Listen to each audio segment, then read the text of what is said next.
Contra Costa is a great place, and I think that people that live here, the feeling that I get from people throughout this county is something that's great, it's unique. It's diverse in many ways, and I think that just brings it full circle in terms of where we're at. We're leaders. It does a great job at making sure that we are providing service to the most vulnerable. It thrills me when young people come before the Board of Supervisors, because that's, my ears really open at that point. They have something to say, and they have the courage to get up and talk about those things. You hear the saying about it takes a village. Well, I was a part of a village where there was many people in my life that kind of made ways for me. My dad was a steel worker. He worked at U.S. Steel, and my mother worked in the canneries.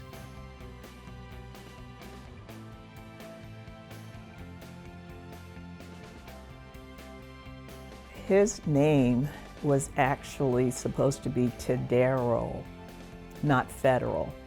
And they changed the T to an F on the birth certificate.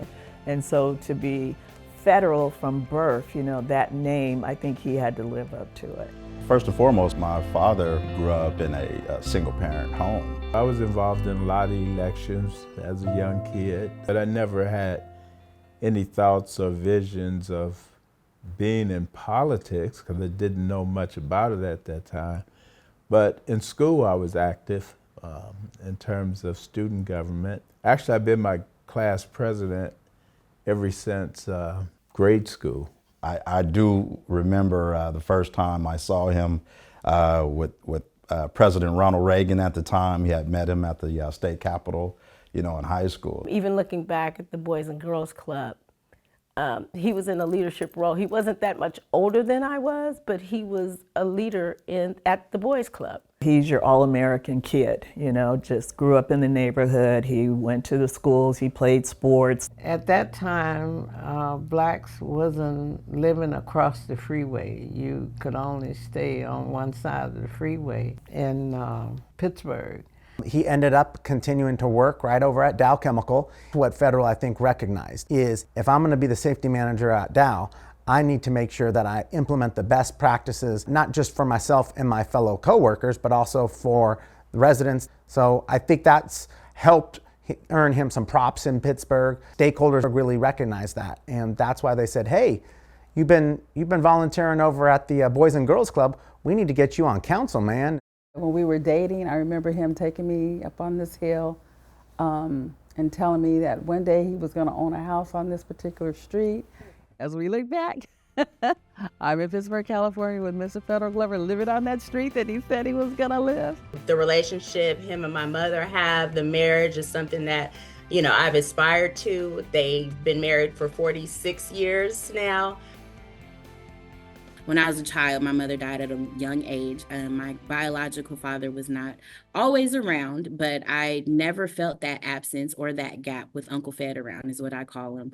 He's always been thinking ahead as to what's the next steps, and stepping in as like the father figure in his household, you know, being that responsible person. So that's the character of who he is, and then he took that into the political realm as well. He is our hometown hero.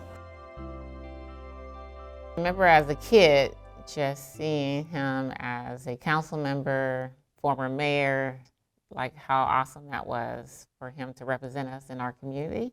And then later on, when he was elected to the Board of Supervisors, that race was huge in the city of Pittsburgh, because him being the first African-American on the Board of Supervisors, or to ever serve on the Board of Supervisors, it really has provided hope. I mean, this is a path that I wouldn't have been able to run if he didn't lead those steps. I remember very well Federal's election to the board back in 2000. I had had a chance to work with him when he served on the Pittsburgh City Council and spent some time supporting him in his campaign for the board. It was a very exciting time, very historic. Obviously, Supervisor Glover made history by being the first African American member of our board. And from that moment on, we really developed a very strong friendship and partnership. Federal, brother, we had a great time. We're having a great time. I'm going to miss you tremendously. So many people are going to be able to benefit from all your achievements and accomplishments over your 24 years. I'm going to miss you, brother. Well, the first and the most profound was the day he got sworn in. He sat just to the right of me on the dais. He had replaced Tom Torlickson, who was a great friend and mentor.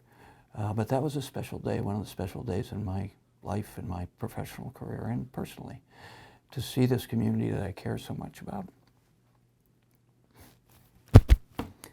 elect him. And I just remember saying to myself, be quiet, absorb this. And to see his wife and his mom and his family sitting in the front row, there was such joy. And Federal was that person who broke that barrier. And it was just so joyous. I'll never forget that day. His role as a county supervisor has helped to shape Pittsburgh's identity. For many years, the level of contaminants of the water in Bay Point was higher than almost anywhere else in the state of California. Yet, they paid more than anybody else for water. And so Federal went to battle. Again, people didn't know this. He told the PUC this cannot continue. And he challenged them. He says, I will resist these rate increases that they were asking. We're pushing. And he pushed and he fought. And finally, Golden State backed down and started, instead of trying to purify their own water, they started buying purified water from Contra Costa Water District. That's how the water quality in Bay Point actually came up to standards. The other piece that was a very, very big issue in the beginning was the creation and establishment of the urban limit line. The urban limit line was something that was a plan to limit development by cities so that you would not have just urban sprawl. From all of the communities and all of the officials that needed to agree that we need to have some measurement of growth was a lot, because they didn't have to agree. He was able to negotiate and work with them to show them the benefits, to tell them the benefits, and they did agree in the end that they would create an urban limit line that has pretty much stood today. He is also has a strong presence with the families of need in the area with his annual turkey drop. There's no replacement for the heart and soul you have given to Contra Costa. You deserve the best, and I wish you peace and joy. Literally a life of service, a true public servant. Again, always advocating and pulling people up and looking back as a way to inform moving forward. I think that's, his legacy. That's how he will be remembered. Well, as a department, Employment and Human Services Department, we were just thrilled with his theme for this year. Diversity, equity, inclusion is something that we're working on and that we've been working on for a long time. But Supervisor Glover added access. And to us in our department, it's all about access. Our goal is to provide resources and situations to help people have access to the American life, to the American way. And so the addition of access to his theme this year was just was great. We're taking initiatives such as basic health care and trying to close the gap for those that are undocumented living in our community and needing access to health care. And again, that's falling right into the theme of what we're working towards this year, the stabilization unit, or crisis stabilization unit for youth. So that being opened, and the work we're trying to do in mental health and supporting our community in general. 2 decades of service. I mean, he has been just a tremendous and integral part of the Board of Supervisors and the heart of this county for 2 decades now. And that it takes a lot to do this job, and to be able to do that and do that with character, some stamina, over the 2 decades is really important. And, you know, it's been really a great opportunity to be able to serve together with him and to maybe even carry on some of that vision that he's had for this county for the last 2 decades. Supervisor Glover brought to the county the idea that there was a role for us for economic development. And he helped launch, was really his brainchild, the Northern Waterfront Economic Development Initiative, which forced our department to take on a role that we hadn't engaged in before. I think he put his finger on the need for us to make sure that we had jobs that were close to home for folks, and that we utilize the assets of the Northern Waterfront in a way that we could look at the next chapter of what that kind of industrial job base or manufacturing job base could be. I really have kind of gotten to know Federal as a human, as a person, being on the Board of Supervisors. He's a very kind, gentle man. I've gotten to spend some time with him and his wife, and I've seen him interact with the communities that he represents, and he cares really deeply about the work that he's done. He's been really committed on transportation and economic development. He and I also work on illegal dumping. We've worked on transit, and he's made a huge impact on East County, particularly related to transportation. 20 years ago, the way the roads were compared to what they are now is very significantly better, and I appreciate all the work that he's done on transportation. There's a bunch of like transportation fee initiatives, build transportation improvements in the East County area, and Supervisor Glover was instrumental in moving those forward, showing leadership, acknowledging that, hey, we don't have transportation out there, and how to build those improvements, how to fund those improvements, how to support those improvements, how to create regional partnerships. He was instrumental in getting the e-BART out there. So I think that's something, a lasting legacy folks will understand and know.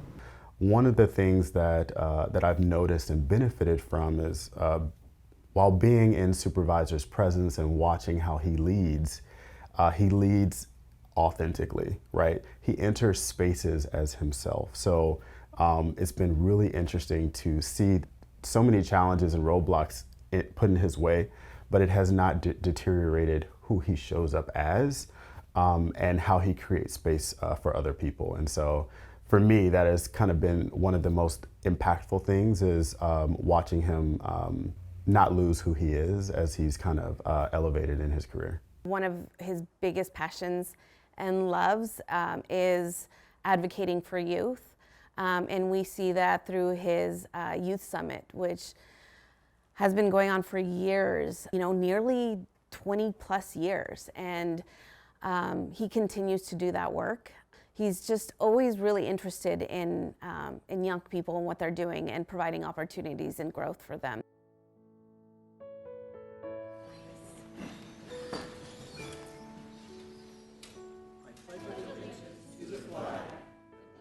You know, my mother was really the true strength. We prayed a lot, had so much support. But yeah, it's always, tough when you hear a doctor say you had a 50-50 chance of your father staying alive. Yeah, it was a tough time. It was a tough time, and one of the things I knew is that I had a great family that was there and cared for me. My wife didn't go home much during those times. She was right there. I was in San Francisco at UCFF for 9 months. When the doctor told me that, pretty much it was over, just go home and get some rest because you're gonna need your strength. And I just didn't feel it. So I was fortunate enough to get a heart and a kidney at that time. He came home, came back to us. This was just like the greatest miracle. I made it through. I had family. The community just basically dropped everything they were doing and went into prayer. And being a believer, I know that prayer changes things. May we have roll call? Here. District 5, Supervisor Federal Glover. Here. District 1, Chair, Supervisor John Joya. Here. So I don't need to tell you that we are really happy, really glad to see Supervisor Glover back. All of the activities that we've done don't match to his own personal health challenge. I remember going to the hospital regularly every week to talk with him. And, you know, in reality, he was literally very sick. I mean, this is somebody whose major organs have failed, and you're there kind of waiting and hoping that a donor is found. And I remember going to see him, and whenever I would walk in there, as sick as he was, one of the first things he would ask me is, how's the county doing? How are things going in the office? Are you guys reaching out to the constituents? Are you responding to calls? He was just always interested in keeping the work moving. I do remember visiting him in his hospital room after he had his transplant surgeries. And even though he'd been through most extensive surgery kind of any of us could imagine, he was interested in trying to understand how things were going in his district, working on his initiatives. And to me, the day he came back and the day he was just a very tiny little man. He had been in the hospital for so long. His suit hanging on him, his voice almost a whisper. But you guys handled it all well, and I do appreciate that. That was a moment that just, to me, showed his resilience, his desire to serve the community. And then, of course, he's rebounded amazingly. He's back to himself. But that moment for me was just very inspiring to see his commitment to the community, to the Board of Supervisors. It would have been so easy to say, I just need to get better, I'm done, let someone else take this on, but he was there. I actually worked with him both before and after.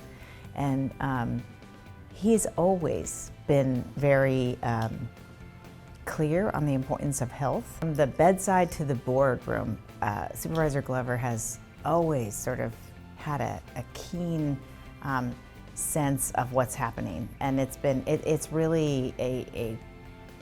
truly been a privilege to work with a board member that has such sort of deep knowledge, but also deep commitment and really a level of empathy that is present in everything he does.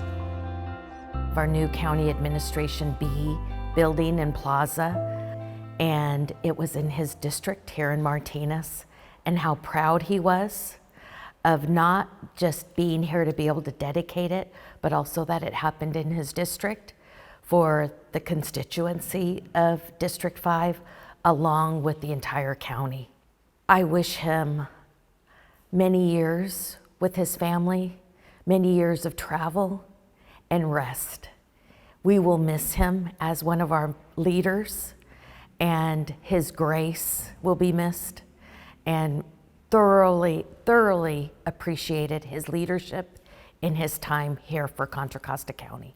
And at some point, I had a moment where you kind of know that you're a part of something that's going to be big, but you don't really know what it is yet. And I think that's a tradition that Federal has always brought. You know, whenever Federal's associated with something, it's going to be big, it's going to be important, it's going to be monumental. So flash forward many years down the road, and we have our Office of Racial Equity and Social Justice, and that really came out of decades of work that Federal had put in and our board as a whole. You know, I think that the county has been progressive in bringing in a lot of different initiatives that have taken place. I'm very proud that we have, in this last year, opened our Office of Racial Equity and Social Justice. The other thing that's important is, as we look towards a African American holistic wellness hub, that's important. Federal has so much insight in the work he's done, like Highway 4, Keller Canyon, holding that together for us. It's just, I I know he feels it's time for him to leave, but I really don't want him to leave. Supervisor Glover, in honor of your retirement, I've written a haiku that has 3 verses.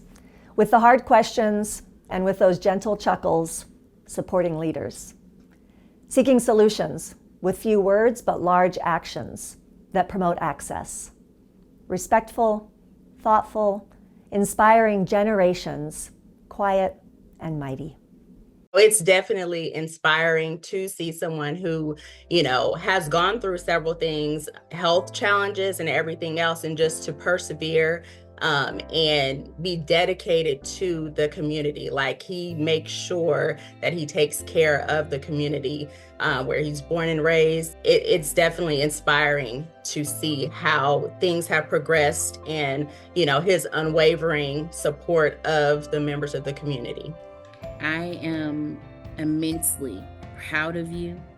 I am proud of the accomplishments that you've made, of the trails that you've blazed, and all of the things that you have done for your community. I am happy to see us coming to this moment now, and I can't wait to see where the future will take us as a family, especially now that you've done what you needed to do. Like I mentioned, just a true trailblazer. Did it his way, and that's the part I appreciate.